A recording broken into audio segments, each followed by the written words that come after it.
What if I told you that one split-second decision can completely destroy 90 minutes of near-perfect football? That's exactly what happened when Leeds United's hearts were shattered in the most brutal way imaginable at Craven Cottage. Picture this. You're watching your team battle tooth and nail against Premier League opposition. Your goalkeeper is pulling off world-class saves left and right, and you can almost taste that precious away point. Then, boom, your own player heads the ball into his own net in the dying seconds. Absolutely devastating, right?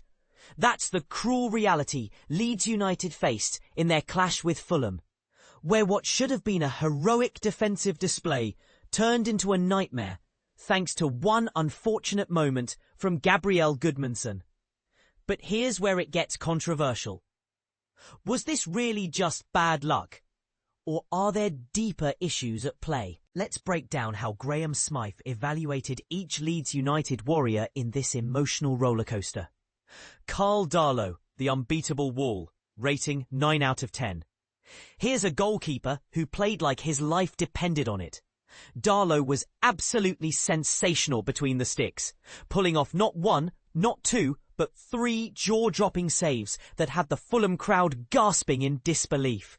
When crosses came flying into the box, he attacked them with the courage of a lion, commanding his area like a true veteran. The man was practically unbeatable, and that's what makes the final result so heartbreaking. Through no fault of his own, all that brilliance was overshadowed by a moment of madness he couldn't control. Jayden Bogle, the defensive dynamo, rating 7 out of 10. Bogle started the match like a man possessed, making life absolutely miserable for Iwobi whenever the Fulham winger tried to venture forward. His first half defensive work was nothing short of impressive, shutting down attacks with the precision of a seasoned pro. But here's where things got tricky. When Kevin entered the fray as Fulham's substitute, Bogle found himself in a real battle.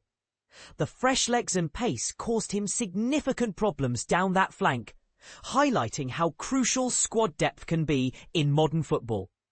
Gabriel Goodmanson, the hero turned villain, rating 7 out of 10. This is football's most cruel storyline, isn't it? For 90-plus minutes, Goodmanson was everything you'd want in a defender. He stood firm as a rock against Fulham's attacks in the opening period, handled the tricky Traore with composure when the game intensified, and even found moments to contribute going forward. His intelligence both on and off the ball was evident throughout. He read the game beautifully, made smart decisions, and looked every inch the reliable defender Leeds needed. Then came that one header that will haunt him for months. But here's the controversial question. Should one mistake overshadow an otherwise excellent performance? Joe Rodon, the aerial specialist, rating 8 out of 10. Rodon was an absolute monster in the air, winning aerial duels with the authority of someone who owns the skies above Craven Cottage. But what impressed most was his composure with the ball at his feet. This wasn't just a defender hoofing it clear, but a player who understood when to pass, when to dribble forward, and when to take calculated risks. His distribution was crisp and purposeful, showing exactly why Daniel Farke trusts him in these big moments. Pascal Struijk, the quiet achiever, rating 8 out of 10. While others grabbed the headlines, Struijk went about his business with the efficiency of a master craftsman. He kept Fulham's attacks at bay with intelligent positioning and well-timed interventions.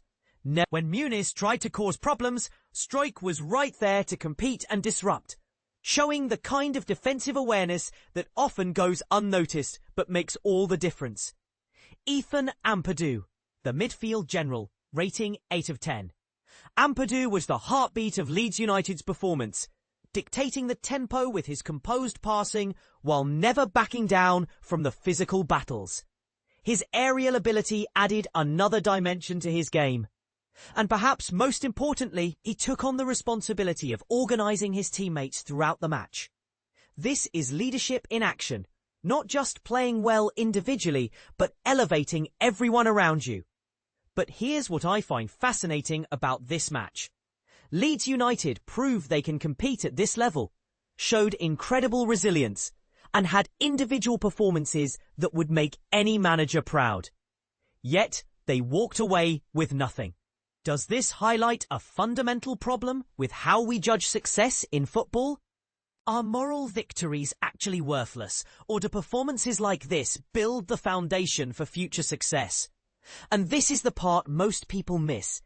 Sometimes the most valuable lessons come from the most painful defeats.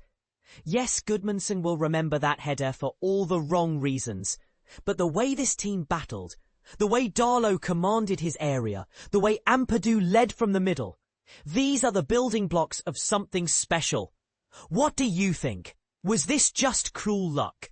Or are there tactical adjustments Daniel Farke needs to make to prevent these heartbreaking moments?